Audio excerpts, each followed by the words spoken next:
Family কার্ডের যাত্রা শুরু, এপ্রিলে কৃষক কার্ড, নারীর ক্ষমতায়নেই এগিয়ে যাবে দেশ, প্রধানমন্ত্রী। সাইমুমের ঘুষ যাওয়ার ঘটনায় প্রসিকিউটরদের সতর্কবার্তা, অভ্যন্তরীণ তদন্ত হবে বলেন চিফ প্রসিকিউটর। মার্কিন, ইসরায়েল ও ইরানের মধ্যে পাল্টাপাল্টি হামলা, আলোচনার সম্ভাবনা নাকচ ইরানে। দেশের জ্বালানি তেলের সংকট নেই, বাড়ছে না দাম, প্রতিমন্ত্রী। উৎপাদন ব্যাহত ও পণ্য সংকটের শঙ্কা ব্যবসায়ীদের।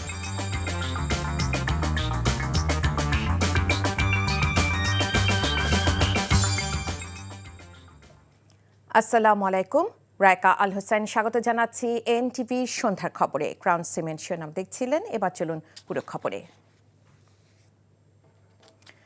শপথ গ্রহণের মাত্র ২১ দিনের মাথায় নির্বাচনী প্রতিশ্রুতি অনুযায়ী দরিদ্র ও অতি দরিদ্র নারীদের হাতে ফ্যামিলি কার্ড তুলে দিলেন প্রধানমন্ত্রী তারেক রহমান।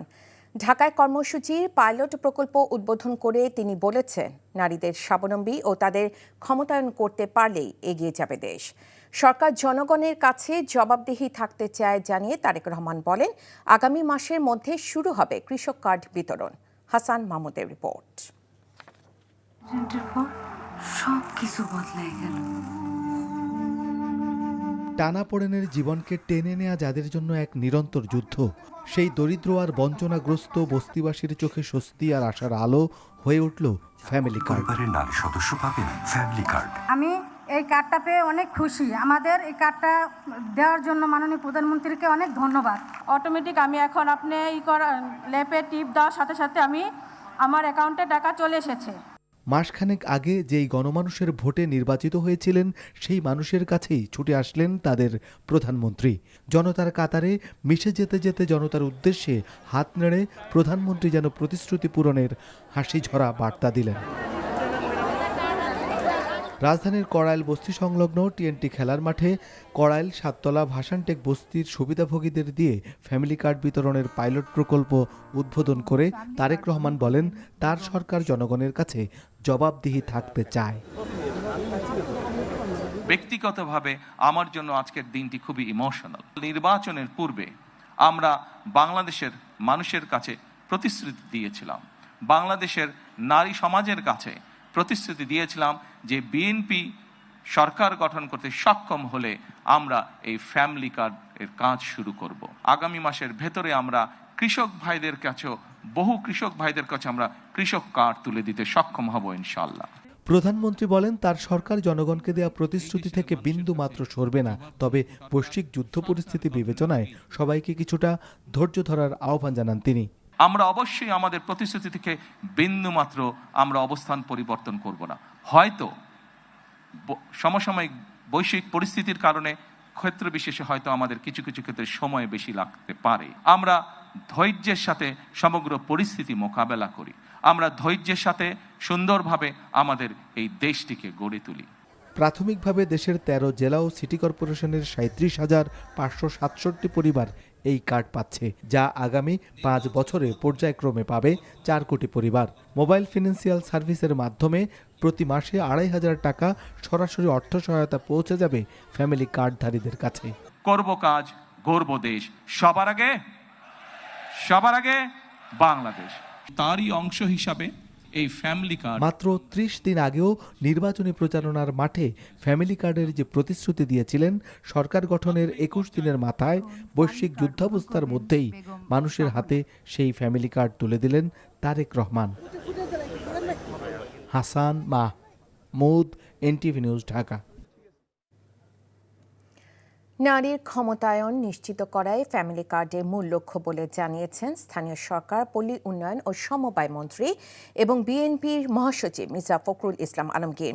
ঠাকুরগাঁও সদর উপজেলায় ফ্যামিলি কার্ড বিতরণ অনুষ্ঠানে একথা বলেন তিনি। ঢাকার বাইরে একযোগে ১২টি জেলায় এই কার্ড বিতরণ করা হয়। ইফতেখার রেজার রিপোর্ট। ঠাকুরগাঁও সদর উপজেলার রহিমানপুর ইউনিয়নে ৫৯০ জন নারীর মাঝে ফ্যামিলি কার্ড বিতরণ করেন মির্জা ফখরুল ইসলাম আলমগীর। এ সময় তিনি বলেন, দুর্নীতির বিষয়ে সরকার দোষীদের কোনো ক্ষমা করবে না। যদি এই দেখা যায় যে কেউ কোনো রকম দুর্নীতির সঙ্গে জড়িত হয়েছে, তার কোনো ক্ষমা নাই, তাকে আমরা কোনো ক্ষমা করব না।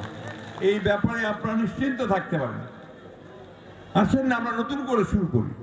এদিকে চট্টগ্রাম বিমানবন্দর উচ্চ বিদ্যালয় মাঠে ফ্যামিলি কার্ড বিতরণ অনুষ্ঠানে অর্থ ও পরিকল্পনা মন্ত্রী বলেছেন, সীমিত সক্ষমতা থাকা সত্ত্বেও বাজেটের একটা বড় অংশ এই প্রকল্পের জন্য দেওয়া হয়েছে।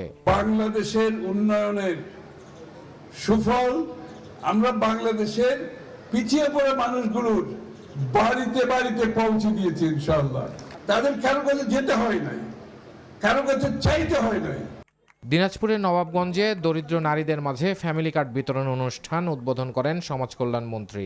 প্রত্যেকটি অঞ্চলে ইনশাআল্লাহ ক্রমান্বয়ে এটি ছড়িয়ে দেওয়া হবে ফ্যামিলি কার্ড, যার মাধ্যমে মা বোনদেরকে যাতে তাদের পরিবারের মধ্যে সিদ্ধান্ত গ্রহণে আরো বেশি দায়িত্বশীল ভূমিকা রাখতে পারে। সুনামগঞ্জের দিরাই উপজেলায় ফ্যামিলি কার্ড বিতরণ অনুষ্ঠানে শিল্প ও বাণিজ্য মন্ত্রী জানান, এ মুহূর্তে দ্রব্যমূল্য বৃদ্ধির শঙ্কা নেই। যুদ্ধ যদি দীর্ঘস্থায়ী হয়, সময় যায়, কিছু প্রভাব তো পড়বে। 2-4 দিন 5 দিন 10 দিনের মধ্যে এরকম প্রভাব পড়বে সেরকম সম্ভাবনা নাই। সুতরাং দ্রব্যমূল্য বাড়ার, কোনো দ্রব্যমূল্য বৃদ্ধি পাওয়ার এই মুহূর্তে আসলে কোনো শঙ্কা নেই। বান্দরবানে লামা উপজেলায় ফাঁসিয়াখালী ইউনিয়নে ফ্যামিলি কার্ড বিতরণ উদ্বোধন করেন পার্বত্য চট্টগ্রাম বিষয়ক মন্ত্রী। এছাড়া খুলনা সিটি কর্পোরেশনের 10 নম্বর ওয়ার্ড, বগুড়া সদর উপজেলার গোপালবাড়ি গ্রাম, ভোলার চর ফ্যাশন, রাজবাড়ির পাংশা, ব্রাহ্মণবাড়িয়ার বাঞ্ছারামপুর, কিশোরগঞ্জের ভৈরব, কুড়িগ্রাম সহ মোট 13 জেলায় ফ্যামিলি কার্ড বিতরণ করা হয়। Iftekhar Reza, NTV news, Dhaka. Prosecutor Saimum Reza তালুকদারের ঘুষ চাওয়ার ফোনালাপ বিষয়ে আনুষ্ঠানিক কোনো অভিযোগ পেলে আইন অনুযায়ী যতটুকু ব্যবস্থা নেওয়া যায় তা নেওয়া হবে বলে জানিয়েছেন আন্তর্জাতিক অপরাধ ট্রাইব্যুনালের চিফ প্রসিকিউটর আমিনুল ইসলাম। দুপুরে প্রসিকিউটরদের সাথে জরুরি বৈঠক শেষে কথা বলেন তিনি। আনুষ্ঠানিক অভিযোগ না পেলেও এ বিষয়ে আভ্যন্তরীণ তদন্ত করা হবে বলে জানান চিফ প্রসিকিউটর। তামজিদ সুমনের রিপোর্ট। জুলাই আন্দোলনের সময় চট্টগ্রামে শহীদ ওয়াসিম আকরাম হত্যা মামলার অন্যতম প্রধান আসামি সাবেক এমপি ফজলে করিম চৌধুরীকে মামলা থেকে অব্যাহতি দিতে 1 কোটি টাকা ঘুষ চান প্রসিকিউটর সাইমুম রেজা তালুকদার। বিষয়টি সোমবার গণমাধ্যমে প্রচারের পর আলোচনার জন্ম হয়।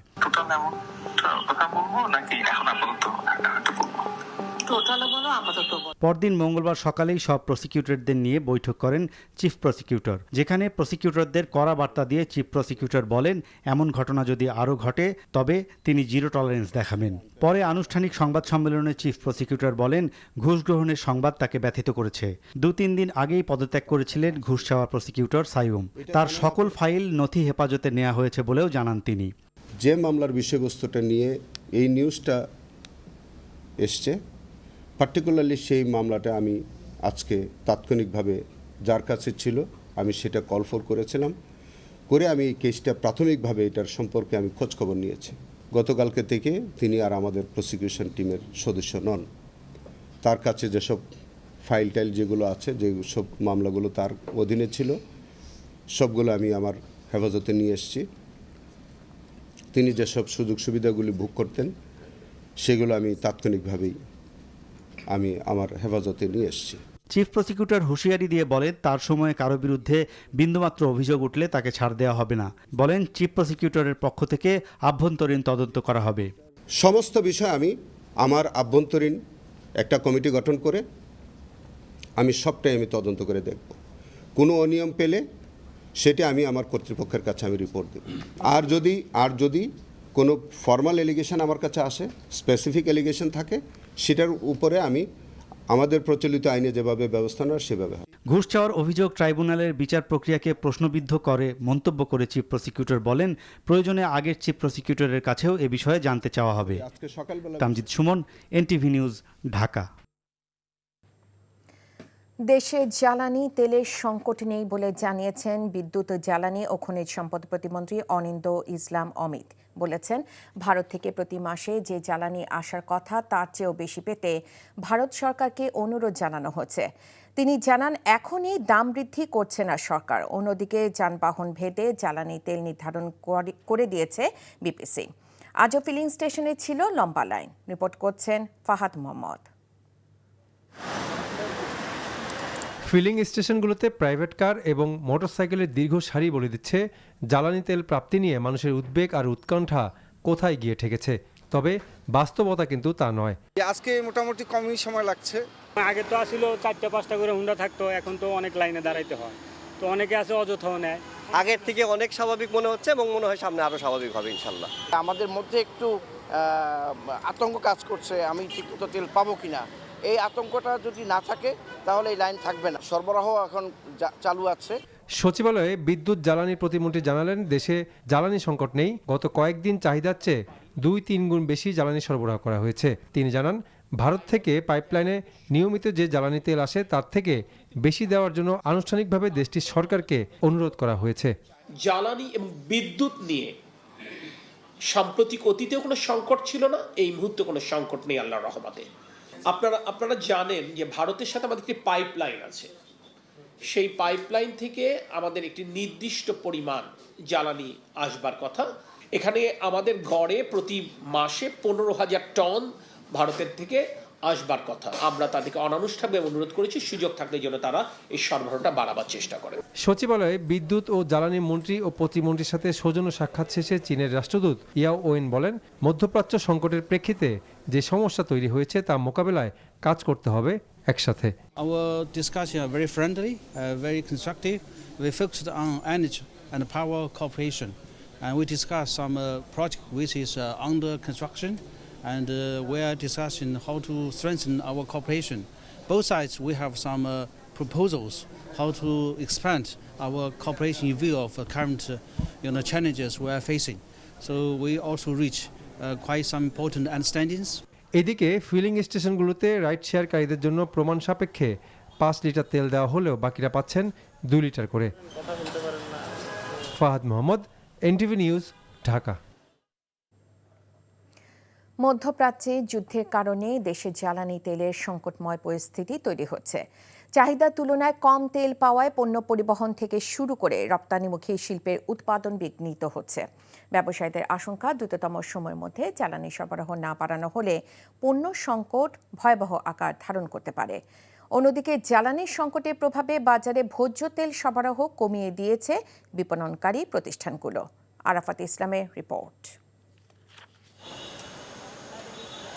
যুক্তরাষ্ট্র ও ইসরায়েলের সঙ্গে ইরানের যুদ্ধের কারণে বিশ্ববাজারে বাড়ছে জ্বালানি তেলের দাম। এমন পরিস্থিতিতে বাংলাদেশ পেট্রোলিয়াম কর্পোরেশন বিপিসি গত রোববার থেকে ফিলিং স্টেশনগুলোতে জ্বালানি তেলের সরবরাহ কমিয়ে দিয়েছে। সংকটের আশঙ্কায় বাংলাদেশেও আতঙ্কিত মানুষ পেট্রোল পাম্পের সামনে দীর্ঘ লাইনে দাঁড়িয়ে তেল কিনছেন। এর সরাসরি প্রভাব পড়েছে পণ্য পরিবহন থেকে শুরু করে উৎপাদনমুখী শিল্পেও। বিশেষ করে ভোগ্যপণ্য সরবরাহকারী প্রতিষ্ঠানগুলোর ট্রাকের জন্য চাহিদা অনুযায়ী ডিপো থেকে তেল মিলছে না। তো আমাদের যে ট্যাঙ্কারগুলো জ্বালানি অভাবে আমরা সবগুলো ট্যাঙ্কার চালাতে পারছি না, ফলে আমাদের মিল্ক সংগ্রহ ব্যাহত হচ্ছে এবং আমরা ডিস্ট্রিবিউটর ঠিকমতো করছি না। এর পাশাপাশি এখন কিন্তু পুরোদমে আমাদের টমেটো ক্রাশিং চলছে রাজশাহীতে এবং রাজশাহী গোদাগাড়ি ফ্যাক্টরিতে এবং নাটোর ফ্যাক্টরিতে। ফলে কিন্তু রিসেন্টলি জ্বালানি সংকটের কারণে আমাদের যারা টমেটো সাপ্লায়ার তারা ঠিকমতো টমেটো নিয়ে আসতে পারছে না। রপ্তানিমুখী তৈরি পোশাক কারখানায় উৎপাদন নিরবিচ্ছিন্ন রাখতে ডিজেল চালিত জেনারেটর ও বয়লার ব্যবহৃত হয়। বর্তমান পরিস্থিতিতে কারখানাগুলোতে ডিজেলের যোগান কমে যাওয়ায় লোডশেডিংয়ের সময় উৎপাদন ব্যাহত হচ্ছে বলে জানান বিজিএমএ সভাপতি মাহমুদ হাসান খান।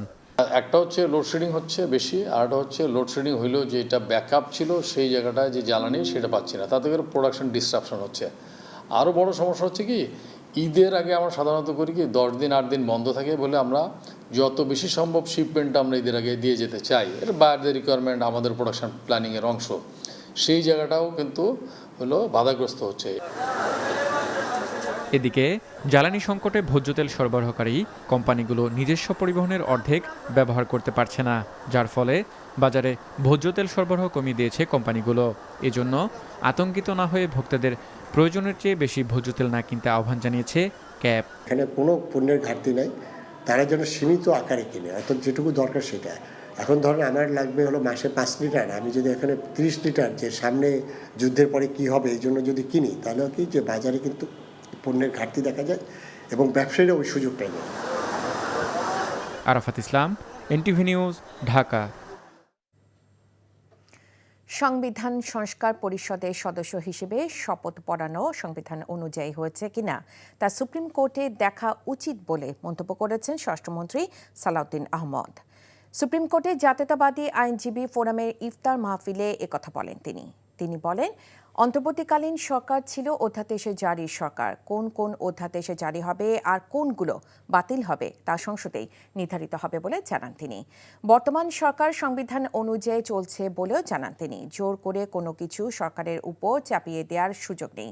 যা বলার সংসদে বলার কথা বলেন মন্ত্রী। জুলাই সনদকে লালন করে সরকার। ইফতার মাহফিলে উপস্থিত ছিলেন ভূমি প্রতিমন্ত্রী কায়সার কামাল সহ সিনিয়র আইনজীবীরা। বলে যে এত ভোট পেয়েছিলাম আমরা, নিয়ে যাওয়া হয়েছে। আপনারা স্বপ্নে দেখেন কিভাবে যে এই দল মনে করে যে তার কাছে সরকার গঠন করতে পারত, তাদেরকে হারানো হয়েছে, এই স্বপ্ন দেখাও তো না যায়। একটা হদ, একটা সীমা রাখা থাকে। গণভোটের রায় বাস্তবায়ন কিভাবে করতে হবে সেটা জাতীয় সংসদে বসে আমরা আলাপ করব, তার ভিত্তিতে আমরা সংবিধান সংশোধন করব। এরপরে যদি সবাই সম্মত হয়, গৃহীত হয়, তখন সংবিধান সংস্কার পরিষদের সদস্য হিসাবে আপনারা শপথ নিছেন, যদি অনুমোদিত হয় তখন আমরাও নেব। ঢাকা বিশ্ববিদ্যালয়ের ফজলুল হক মুসলিম হলে চোর সন্দেহে মানসিক ভারসাম্যহীন যুবক তোফাজ্জলকে পিটিয়ে হত্যার মামলায় 28 জনের বিরুদ্ধে দেয়া সম্পূরক চার্জশিট গ্রহণ করেছে আদালত। আর পলাতক 22 আসামির বিরুদ্ধে গ্রেফতারি পরোয়ানা জারির আদেশ দেওয়া হচ্ছে। দুপুরে ঢাকা মেট্রোপলিটন ম্যাজিস্ট্রেট মোহাম্মদ জুয়েল রানা এসব আদেশ দেন। 2025 সালে 18 ডিসেম্বর মামলার তদন্ত কর্মকর্তা পিবিআই এর অতিরিক্ত পুলিশ সুপার মোহাম্মদ হান্নানুল ইসলাম আদালতে চার্জশিট জমা দেন। 2024 সালের 18 সেপ্টেম্বর রাতে ঢাকা বিশ্ববিদ্যালয়ের ফজলুল হক মুসলিম হলের গেটে সন্দেহজনকভাবে ঘোরাফেরা করছিলেন তোফাজ্জল। সেখান থেকে কয়েকজন ছাত্র তাকে আটক করে ভবনের গেস্ট রুমে নিয়ে যায়। এরপর মোবাইল চুরির অভিযোগে ওই যুবককে মারধর করে। তারপর হলের ক্যান্টিনে নিয়ে খাওয়ানো হয়। তারপর আবারও জানালার সঙ্গে হাত বেঁধে স্ট্যাম্প, হকি স্টিক ও লাঠি দিয়ে বেধড়ক মারধর করা হয়। এতে তার মৃত্যু হয়। এবারে বাংলাদেশ পাকিস্তান ওয়ানডে সিরিজ প্রসঙ্গ। ওয়ানডেতে সাম্প্রতিক পরিসংখ্যান বাংলাদেশের পক্ষে কথা না বললেও ঘরের মাঠে নতুন যাত্রা শুরুর সুযোগ দেখছেন অধিনায়ক মেহেদী হাসান মিরাজ। পাকিস্তান অবশ্য মনোযোগী ওয়ানডেতে ধারাবাহিকতা ধরে রাখতে, এমনটাই জানিয়েছেন অধিনায়ক শাহিন শাহ আফ্রিদি। আগামীকাল দুপুর 2:15টায় প্রথম ওয়ানডেতে মুখোমুখি হবে বাংলাদেশ পাকিস্তান। নীলয় মজুমদারের রিপোর্ট। ওয়ানডে বরাবরই বাংলাদেশের পছন্দের ফরম্যাট হলেও সাম্প্রতিক পারফরমেন্স বলছে ভিন্ন কথা। ক্যারিবীয়দের বিপক্ষে স্পিন ফাঁদ সাজিয়ে সিরিজ জিতলেও শেষ 10 ম্যাচে বাংলাদেশের জয় মাত্র 3টি, 15 ম্যাচের হিসাব করলে জয় দ্বারা 4টিতে। পরিসংখ্যানের বাধা তো আছেই, মিরাজের সামনে চ্যালেঞ্জ নিজের পারফরমেন্সও পরিবর্তন আনার। র্যাঙ্কিংয়েরও একটা বিষয় আছে। সো আমার কাছে মনে হয় প্রত্যেকটা সিরিজই আমাদের জন্য খুবই ইম্পর্টেন্ট এবং প্রত্যেকটা ম্যাচ, এবং আমার কাছে মনে হয় যে আমরা লাস্ট যে সিরিজটা জিতেছি এবং কালকে থেকে যে সিরিজটা শুরু হবে এবং পরের যে সিরিজগুলো আছে আমাদের জন্য অনেক ইম্পর্টেন্ট, এবং আমরা ওইভাবে প্ল্যানিং করছি। হয়তো আমরা অনেক বেশি দূরে চিন্তা করছি না, প্রত্যেকটা সিরিজ এবং প্রত্যেকটা ম্যাচ বাই আমরা চিন্তা করছি। পাকিস্তান অবশ্য সে তুলনায় বেশ স্বস্তিতে আছে। শ্রীলঙ্কা ও দক্ষিণ আফ্রিকার বিপক্ষে ঘরে মাটিতে সিরিজ জিতেছে দলটি। বাংলাদেশকে সমীহ করলেও আরও একটি সিরিজ জেতার লক্ষ্য নিয়ে মাঠে নামবেন শাহিন আফ্রিদিরা। যে কোনো দলই নিজেদের কন্ডিশনে সেরা। বাংলাদেশ ভালো দল এবং তারা ঘরের মাঠে খুব ভালো ক্রিকেট খেলেছে। সম্প্রতি ওয়েস্ট ইন্ডিজকেও হারিয়েছে, তবে দল হিসেবে আমরাও প্রস্তুত। আমরা সম্প্রতি সাউথ আফ্রিকা এবং শ্রীলঙ্কার বিপক্ষে ওয়ানডে খেলেছি এবং ভালো ক্রিকেট খেলেছি। আমরা শুধু সেই ধারাবাহিকতা বজায় রাখতে চাই। ব্যাটাররা বাড়তি দায়িত্ব নিলে স্বাগতিকদের জন্য জয় পাওয়াটা সহজ হবে বলে মনে করেন মিরাজ। ম্যাচ পূর্ব সংবাদ সম্মেলনে মেহেদী হাসান মিরাজকে জিজ্ঞেস করা হয়েছিল কোন ধরনের ক্রিকেট খেলবে বাংলাদেশ। মিরাজ সে প্রশ্নের পরিষ্কার কোনো উত্তর দিতে পারেননি, তবে এতটুকু জানিয়েছেন পাকিস্তানের বিপক্ষে বাংলাদেশের সিরিজটা হতে যাচ্ছে এক নতুন শুরু। Nilay Majumder, NTV news, Mirpur Sher-e-Bangla stadium, Dhaka. Fascist রাষ্ট্রপতির বক্তব্য শুনতে নয়, সংস্কার বাস্তবায়ন করার জন্যই সংসদে যাবেন বলে মন্তব্য করেছেন জাতীয় নাগরিক পার্টি এনসিপির আহ্বায়ক ও বিরোধী দলীয় chief whip Mohammad Nahid Islam. Rajshahi teachers training college মাঠে এনসিপির রাজশাহী বিভাগীয় ইফতার ও দোয়া মাহফিলে তিনি একথা বলেন। কোন ফ্যাসিস্টের দোসরের বক্তব্য শোনার জন্য 12 বার আমরা জাতীয় সংসদে যাচ্ছি না। আমরা জাতীয় সংসদে যাচ্ছি। বাংলাদেশের মানুষ এই ইলেকশনে গণভোটে হ্যাঁ এর পক্ষে ভোট দিয়েছে, সেই হ্যাঁ এর পক্ষে লক্ষ্যকে বাস্তবায়ন করার জন্য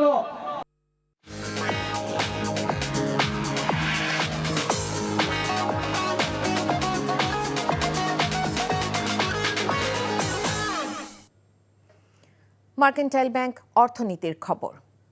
প্রকৃত উপকারভোগীদের হাতে কৃষি ও ফ্যামিলি কার্ড না পৌঁছালে সরকারের এই কর্মসূচি দুটির লক্ষ্য অর্জিত হবে না, বরং অপচয় হবে সরকারি অর্থের। এমন আশঙ্কার কথা জানিয়েছে বেসরকারি গবেষণা সংস্থা centre for policy dialogue CPD. দুপুরে রাজধানী ধানমন্ডিতে সিপিডি কার্যালয়ে আয়োজিত মিডিয়া ব্রিফিংয়ে সংস্থাটির নির্বাহী পরিচালক ডক্টর ফাহমিদা খাতুন জানান, প্রকৃত উপকারভোগীদের কাছে পৌঁছাতে সমৃদ্ধ ডেটাবেস প্রয়োজন, যার ঘাটতি রয়েছে। অভ্যন্তরীণ ও আন্তর্জাতিক চাপের মধ্যে আগামী জাতীয় বাজেট প্রণয়ন চ্যালেঞ্জের মুখে পড়বে জানিয়ে তিনি বলেন, সবচেয়ে বেশি গুরুত্ব দিতে হবে মূল্যস্ফীতি নিয়ন্ত্রণ, কর্মসংস্থান সৃষ্টি ও প্রান্তিক জনগোষ্ঠীর সহায়তা ও সামাজিক নিরাপত্তা খাতে বরাদ্দ বাড়ানোয়। এ সময় সিপিডির সম্মানীয় ফেলো ডক্টর মুস্তাফিজুর রহমান বলেন, যুদ্ধ পরিস্থিতির মধ্যে কৃত্রিম সংকট তৈরি করে জ্বালানি তেলের দাম বাড়ানোর প্রবণতা দেখা যাচ্ছে। খবর শেষ করছি, যাবার আগে ক্রাউন সিমেন্ট শিরোনামগুলো আরো একবার জানিয়ে দিচ্ছি। ফ্যামিলি কার্ডে যাত্রা শুরু, এপ্রিলে কৃষক কার্ড, নারীর ক্ষমতায়নেই এগিয়ে যাবে দেশ, প্রধানমন্ত্রী। সাইমুমের ঘুষ যাওয়ার ঘটনায় প্রসিকিউটরদের সতর্কবার্তা, অভ্যন্তরীণ তদন্ত হবে বলেন চিফ প্রসিকিউটর। মার্কিন, ইসরায়েল ও ইরানের মধ্যে পাল্টাপাল্টি হামলা, আলোচনার সম্ভাবনা নাকচ ইরানের। দেশে জ্বালানি তেলের সংকট নেই, বাড়ছে না দাম, প্রতিমন্ত্রী। উৎপাদন ব্যাহত ও পণ্য সংকটের শঙ্কা ব্যবসায়ীদের। এই ছিল সন্ধ্যা খবরে। এই খবরে ভিডিও সহ আপডেট জানতে ভিজিট করুন এনটিভি অনলাইন www.ntvbd.com। এছাড়াও এনটিভির জনপ্রিয় সব অনুষ্ঠান ও খবরের আপডেট জানতে ভিজিট করুন আমাদের ইউটিউব ও ভেরিফাইড ফেসবুক পেজ। রাত 10:30 রাতের খবর দেখার আমন্ত্রণ জানিয়ে বিদায় নিচ্ছি। এতক্ষণ সাথে থাকার জন্য সবাইকে ধন্যবাদ।